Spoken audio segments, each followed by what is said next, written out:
सामाजिक एवं राजनीतिक व्यवस्था। आइए प्रश्नोत्तर शुरुआत करते हैं। झारखंड बोर्ड क्लास 6 चैप्टर 3 का डायन कुप्रथा। इसमें पहला प्रश्न है कि रिक्त स्थानों की पूर्ति कीजिए। पहला प्रश्न है कि डायन प्रथा एक सामाजिक क्या है, तो कुप्रथा है। दूसरा प्रश्न है कि कन्नड़ भाषा में डायन को किस नाम से जाना जाता है, तो अले नाम से जाना जाता है, अले नाम से। तीसरा प्रश्न है कि शिक्षा के विकास के साथ कई क्या खत्म हो गए, तो अंधविश्वास खत्म हो गए। चौथा प्रश्न है कि 21वीं शताब्दी में डायन प्रथा का अस्तित्व में होना एक बड़ी क्या है, तो विडंबना है।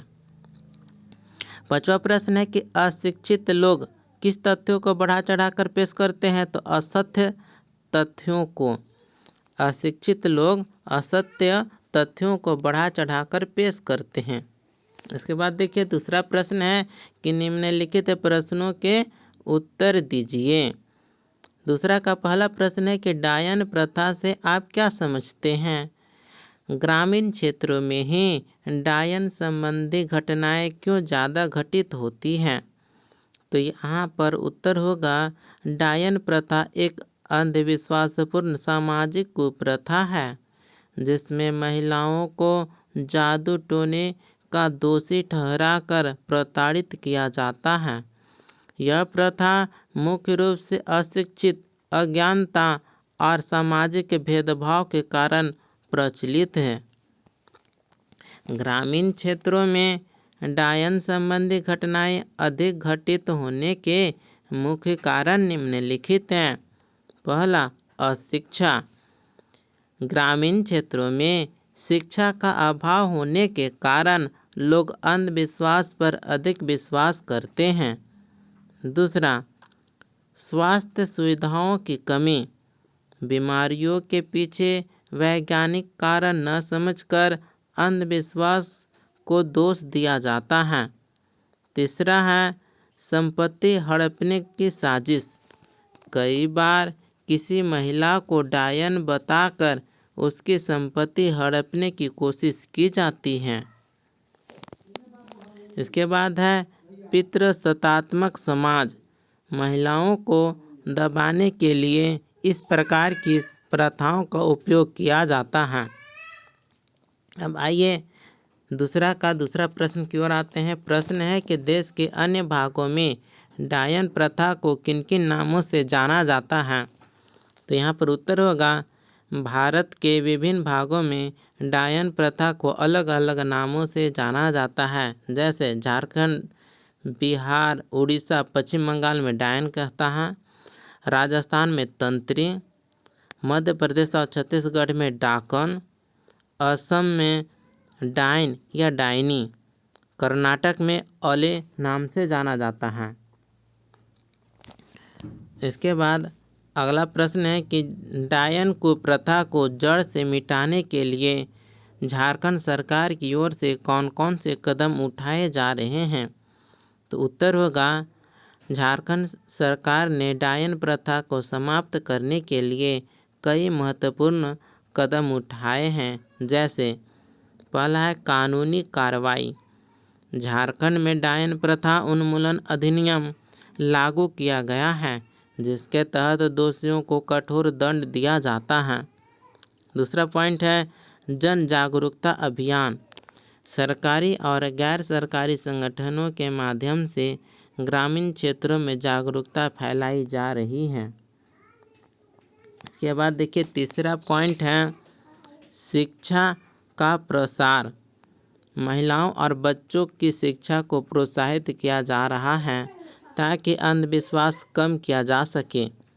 चौथा पॉइंट है महिला सुरक्षा। हेल्पलाइन नंबर और महिला संरक्षण केंद्र स्थापित किए गए हैं ताकि पीड़ित महिलाएं शिकायत दर्ज करवा सकें। पांचवा पॉइंट है मीडिया और थिएटर का उपयोग। नुक्कड़ नाटक, पोस्टर, रेडियो और टेलीविज़न कार्यक्रमों के माध्यम से इस प्रथा के दुष्परिणामों को लोगों तक पहुंचाया जा रहा है। इसके बाद आगे है, आइए चर्चा करें। तीसरा प्रश्न है, डायन प्रथा को खत्म करने के लिए मीडिया की क्या भूमिका हो सकती है? तो उत्तर होगा, मीडिया इस कुप्रथा को समाप्त करने में महत्वपूर्ण भूमिका निभा सकता है। पहला पॉइंट है जागरूकता अभियान। टीवी, रेडियो, समाचार पत्रों और सोशल मीडिया के माध्यम से डायन प्रथा की बुराइयों को उजागर किया जा सकता है। दूसरा पॉइंट है वास्तविक घटनाओं की रिपोर्टिंग। डायन प्रथा से जुड़ी घटनाओं को प्रकाशित करके समाज को जागरूक किया जा सकता है। तीसरा पॉइंट है डॉक्यूमेंट्री और फिल्में।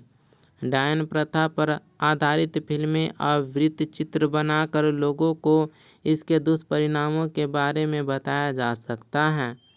चौथा पॉइंट है सोशल मीडिया प्लेटफॉर्म।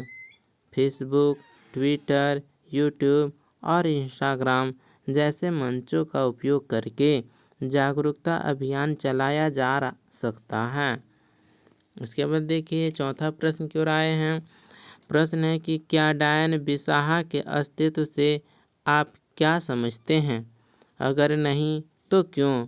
तो उत्तर होगा, मैं डायन बिसाहा के अस्तित्व से बिल्कुल ही सहमत नहीं हूँ। इसके पीछे मुख्य कारण हैं। पहला है वैज्ञानिक दृष्टिकोण। किसी के बीमार होने, फसल खराब होने या अन्य आपदाओं का कारण जादू टोना नहीं बल्कि वैज्ञानिक कारण होते हैं। दूसरा पॉइंट है अंधविश्वास और भ्रम। डायन प्रथा केवल अज्ञानता और समाज में व्याप्त अंधविश्वासों का परिणाम है। तीसरा पॉइंट है कानूनी पहलू। सरकार द्वारा इसे एक दंडनीय अपराध माना गया है, जिससे स्पष्ट होता है कि यह केवल एक सामाजिक बुराई है। चौथा पॉइंट महिला उत्पीड़न। इस प्रथा के नाम पर महिलाओं को शारीरिक और मानसिक रूप से प्रताड़ित किया जाता है, जो कि पूर्ण रूप से गलत है। उसके बाद देखिए लास्ट प्रश्न है कि आइए करके देखें। पांचवा प्रश्न, डायन प्रथा को समाप्त करने के लिए आप क्या सुझाव देना चाहेंगे? अपने सुझावों को एक पोस्टर के माध्यम से दर्शाएं। तो सुझाव निम्नलिखित हैं। देखिए पहला है शिक्षा का प्रचार प्रसार करें। दूसरा पॉइंट है कि डायन प्रथा के खिलाफ सख्त कानून लागू करें। तीसरा पॉइंट होगा मीडिया और समाज के माध्यम से जागरूकता बढ़ाएं। चौथा पॉइंट है पीड़ितों के लिए पुनर्वास केंद्र स्थापित करें। और पांचवा पॉइंट होगा नुक्कड़ नाटक और अभियान चलाकर लोगों को जागरूक करें। इस प्रकार से प्रश्न उत्तर यहीं पर कंप्लीट होता है। मिलते हैं अगले वीडियो में। धन्यवाद।